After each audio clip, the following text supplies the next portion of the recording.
Once again, welcome back to my video vlog. My name is Ibad Rahman. നമുക്ക് എല്ലാവർക്കും ഒരു website ആവശ്യമായ കാലഘട്ടത്തിലാണ് നമ്മൾ ജീവിക്കുന്നത്. നമുക്കൊരു ബിസിനസ് സ്ഥാപനം ഉണ്ടാകാം. അതല്ല എന്നുണ്ടെങ്കിൽ നമ്മൾ ഏതെങ്കിലും രീതിയിൽ ഫേമസ് ആയ ഒരു വ്യക്തിയായിരിക്കാം.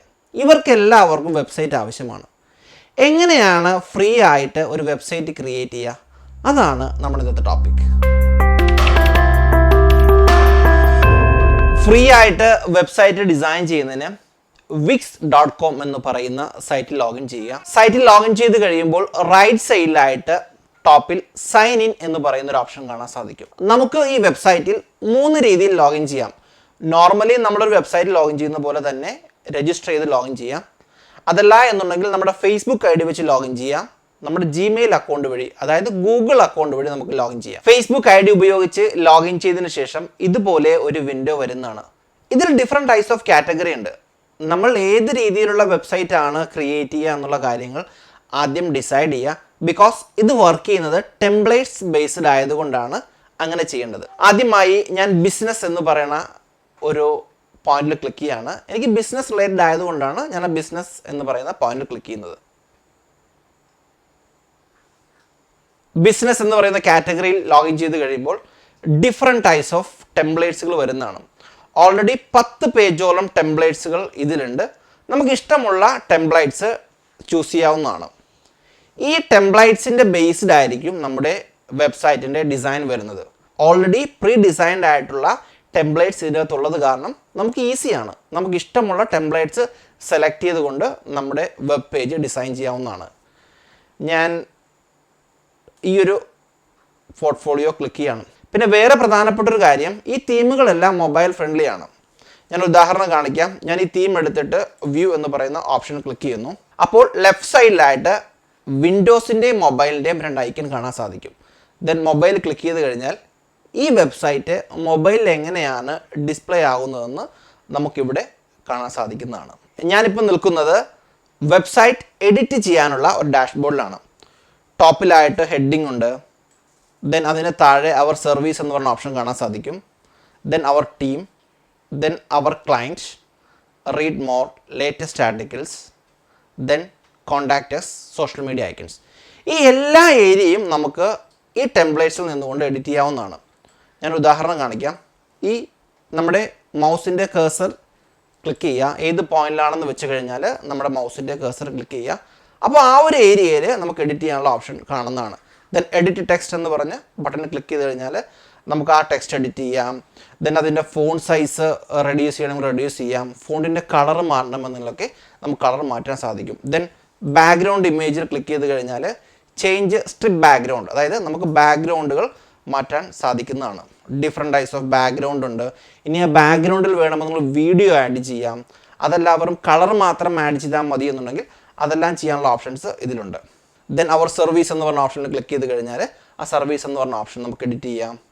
ദെൻ അതിൻ്റെ താഴെയുള്ള ഈ ഡിസൈൻ ബേസ് വെച്ചിട്ടുള്ള പാരാമീറ്റേഴ്സ് നമുക്ക് എഡിറ്റ് ചെയ്യാൻ സാധിക്കും. ദെൻ അവർ ടീം എന്ന് പറയുന്ന ഓപ്ഷൻസ് നമുക്ക് എഡിറ്റ് ചെയ്യാം. അപ്പോൾ എല്ലാ പോർഷനും നമുക്ക് ഇതിലൂടെ എഡിറ്റ് ചെയ്യാവുന്നതാണ്. അതുപോലെ തന്നെ നമുക്ക് എന്തെങ്കിലും കുറച്ച് ഫീച്ചേഴ്സ് ആഡ് ചെയ്യണം, ഈ ടെംപ്ലേറ്റ്സിൽ ഇല്ലാത്ത എന്തെങ്കിലും കുറച്ച് ഫീച്ചേഴ്സ് നമുക്ക് ആഡ് ചെയ്യണമെന്നുണ്ടെങ്കിൽ ലെഫ്റ്റ് സൈഡിലായിട്ട് 1-2 ഐക്കൺസ് കാണാം. Background, add, app market, my blog, booking എന്ന് പറയുന്ന കുറച്ച് ഐക്കൺസ് കാണാം. നിങ്ങൾ കാണുന്ന പോലെ തന്നെ ഞാനതിൽ ആഡ് എന്ന് പറയുന്ന ഒരു ബട്ടണിൽ ക്ലിക്ക് ചെയ്യാണ്. അതിൽ ക്ലിക്ക് ചെയ്ത് കഴിയുമ്പോൾ ലെഫ്റ്റ് സൈഡിലായിട്ട് കുറച്ച് ഓപ്ഷൻസ് ഉണ്ട്. Image, gallery, slide, button, box, അങ്ങനെ കുറച്ച് ഇമേജുകൾ നമുക്ക് കാണാൻ സാധിക്കും. ഈ ടെംപ്ലേറ്റ്സിൽ ഇല്ലാത്ത എന്തെങ്കിലും ഓപ്ഷൻ ആണ് എന്നുണ്ടെങ്കിൽ, ഫോർ എക്സാമ്പിൾ ഒരു വീഡിയോ ആണ് നമുക്ക് ഈ ടെംപ്ലേറ്റ്സിൽ ആഡ് ചെയ്യേണ്ടതെന്നുണ്ടെങ്കിൽ ആ വീഡിയോ എന്ന് പറഞ്ഞ ഓപ്ഷനിൽ ക്ലിക്ക് ചെയ്ത് കഴിഞ്ഞാൽ നമുക്ക് വീഡിയോ ആഡ് ചെയ്യാനുള്ള ഓപ്ഷൻ നമുക്ക് അതിൻ്റെ അകത്തുണ്ട്. അത് ആഡ് ചെയ്ത് കഴിഞ്ഞാൽ വീഡിയോ നമുക്ക് ആഡ് ആവുന്നതാണ്. നമുക്ക് യൂട്യൂബ് വീഡിയോ ആഡ് ചെയ്യാം, വിമിയോ ആഡ് ചെയ്യാം, അങ്ങനെ ഡിഫറെൻറ്റ് ടൈപ്സിലുള്ള വീഡിയോസ് നമുക്ക് ഇതിൻ്റെ അകത്ത് ആഡ് ചെയ്യാം. അപ്പം നമ്മുടെ ഓരോരുത്തരുടെയും റിക്വയർമെൻറ്റ് അനുസരിച്ചിട്ട് അഡീഷണൽ എന്തെങ്കിലും ആവശ്യമുണ്ട് എന്നുണ്ടെങ്കിൽ ചിലർക്ക് ചാറ്റ് വേണ്ടി വരും, ചിലർക്ക് കോണ്ടാക്ട് ഫോംസ് വേണ്ടി വരും, ചില ആളുകൾക്ക് എന്താ പറയുക സോഷ്യൽ മീഡിയ ലിങ്കുകൾ വേണ്ടി വരും, ഫേസ്ബുക്ക് ഫീഡുകളൊക്കെ വേണ്ടി വരും.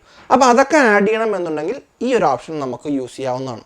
ഇതെല്ലാം കഴിഞ്ഞതിന് ശേഷം റൈറ്റ് സൈഡിലായിട്ട് പബ്ലിഷ്, പ്രിവ്യൂ, സേവ് എന്ന് പറയുന്ന 3 ഐക്കൺസ് നിങ്ങൾക്ക് കാണാൻ സാധിക്കും. പ്രിവ്യൂ ക്ലിക്ക് ചെയ്ത് കഴിഞ്ഞാൽ നമ്മളിപ്പോൾ ഓൾറെഡി എന്താണോ എഡിറ്റ് ചെയ്തിരിക്കുന്നത് അതിൻ്റെ പ്രിവ്യൂ നമുക്ക് കാണാൻ സാധിക്കും. ഞാൻ ജസ്റ്റ് പ്രിവ്യൂ എന്ന് പറയുന്ന ഓപ്ഷനിൽ ക്ലിക്ക് ചെയ്യാണ്. ഞാൻ ആ ടെംപ്ലേറ്റ്സിലെ വന്നേക്കുന്ന ഡിസൈൻസ് ആണ് ഈ കാണുന്നത്. Then back to edit click ചെയ്യുന്നു. പിന്നെ എഡിറ്റ് ഏരിയയിലേക്ക് പോവുകയാണ്. ഓക്കെ, നമ്മുടെ എല്ലാ പോർഷൻസും എഡിറ്റ് ചെയ്തതിന് ശേഷം നമുക്ക് പബ്ലിഷ് എന്ന് പറയുന്ന ഒരു ഓപ്ഷൻ കാണാൻ സാധിക്കും. പബ്ലിഷ് ചെയ്യാം. ഒരു വളരെ പ്രധാനപ്പെട്ട ഒരു കാര്യം ശ്രദ്ധിക്കാം. നമ്മൾക്ക് ഈ വെബ്സൈറ്റ് നമ്മുടെ ഓൺ ഡൊമൈൻ്റെ അണ്ടറിലാണ് ആവശ്യമെങ്കിൽ, ഒരു എക്സാമ്പിൾ പറയുകയാണെങ്കിൽ www നമ്മുടെ businessname.com എന്ന അണ്ടറിലാണ് ആവശ്യമെന്നുണ്ടെങ്കിൽ contact your own customised domain എന്ന് പറയുന്ന ഓപ്ഷൻ ഉണ്ട്. അതിൽ ക്ലിക്ക് ചെയ്ത് കഴിഞ്ഞാൽ നമുക്ക് ഓൺ ഡൊമൈൻസ് പർച്ചേസ് ചെയ്യാവുന്നതാണ്. പിന്നെ നിങ്ങൾക്കൊരു സംശയം ഉണ്ടാവും, പിന്നെ എന്താ ഫ്രീ വെബ്സൈറ്റ് എന്ന് പറഞ്ഞതെന്ന്. ഫ്രീ വെബ്സൈറ്റ് എന്ന് പറഞ്ഞാൽ ഇതിൻ്റെ അകത്ത് വരുന്ന ടെംപ്ലേറ്റ്സുകളാണ് ഫ്രീ ആയിട്ട് വരുന്നത്. അതും മൊബൈൽ ഫ്രണ്ട്ലി ആയിട്ടുള്ള തീമുകളാണ് ഇതിൻ്റെ അകത്ത് ഡിസൈൻ ചെയ്ത് വെച്ചിരിക്കുന്നത്. നമുക്ക് വേണമെന്നുണ്ടെങ്കിൽ ഇവരുടെ ഡൊമൈൻ്റെ അണ്ടറിൽ സബ് ഡൊമൈനായിട്ട് വരുന്ന രീതിയിൽ നമുക്ക് ഈ വെബ്സൈറ്റിനെ സെറ്റ് ചെയ്യാവുന്നതാണ്. ആ ഒരു ഓപ്ഷനാണ് ഗെറ്റ് ഫ്രീ wix.com ഡൊമൈൻ എന്ന് പറയുന്നത്. മൈ സൈറ്റ് 2 എന്നാണ് അവസാനം വരുന്നത്. അവിടെ വേണമെന്നുണ്ടെങ്കിൽ നമുക്ക് കസ്റ്റമൈസ്ഡ് ആയിട്ടുള്ള പേര് എഡിറ്റ് ചെയ്യാവുന്നതാണ്. ദെൻ സേവ് കണ്ടിന്യൂ കൊടുത്തു കഴിഞ്ഞാൽ ഈ ഒരു പേരിൽ നമുക്ക് വെബ്സൈറ്റ് ലഭിക്കുന്നതാണ്. അപ്പോൾ എന്തായാലും നിങ്ങൾ ഇന്ന് തന്നെ ഒന്ന് ഈ സൈറ്റ് സന്ദർശിക്കുക. wix.com ഒരു പ്രീ ഡിസൈൻഡ് ആയിട്ടുള്ള ഒരു വെബ്സൈറ്റ് ക്രിയേറ്റ് ചെയ്ത് നോക്കുക. നിങ്ങൾക്ക് യൂസ്ഫുൾ ആണ് എന്ന് തോന്നിക്കഴിഞ്ഞാൽ നിങ്ങളൊരു ഡൊമൈൻ രജിസ്റ്റർ ചെയ്ത് നിങ്ങളുടെ ഈ തീമിനെ അങ്ങോട്ട് മാറ്റുക. എന്തായാലും ടെക്നോളജി സംബന്ധമായിട്ടുള്ള വീഡിയോ ആണ് ഞാൻ എൻ്റെ യൂട്യൂബ് ചാനലിലൂടെയും ഫേസ്ബുക്കിലൂടെയും അപ്ലോഡ് ചെയ്യുന്നത്. നിങ്ങൾ ആദ്യമായിട്ടാണ് എൻ്റെ വീഡിയോ യൂട്യൂബിൽ കാണുന്നതെങ്കിൽ എൻ്റെ ചാനൽ സബ്സ്ക്രൈബ് ചെയ്യുക. അതുപോലെ തന്നെ ഫേസ്ബുക്കിലാണ് എൻ്റെ വീഡിയോ നിങ്ങൾ കാണുന്നതെങ്കിൽ ഫേസ്ബുക്ക് പേജ് ലൈക്ക് ചെയ്യുക. പിന്നെ ഫേസ്ബുക്ക് പേജിൽ നിങ്ങൾക്കറിയാം നമ്മൾ പലരുമായിട്ട് ലൈവ് സ്ട്രീമിൽ ഇൻട്രാക്ട് ചെയ്യുന്നുണ്ട്. പല ടെക്നോളജി സംബന്ധമായിട്ടുള്ള പല അറിവുകളുമുള്ള ആളുകളെ നമ്മൾ വരും ദിവസങ്ങളിൽ നമ്മുടെ ഫേസ്ബുക്ക് പേജിൽ വരുന്നതാണ്. എന്തായാലും ടെക്നോളജി സംബന്ധമായിട്ടുള്ള പുതിയ വീഡിയോ ആയിട്ട് നമുക്ക് വീണ്ടും കാണാം. See you the next time. Bye.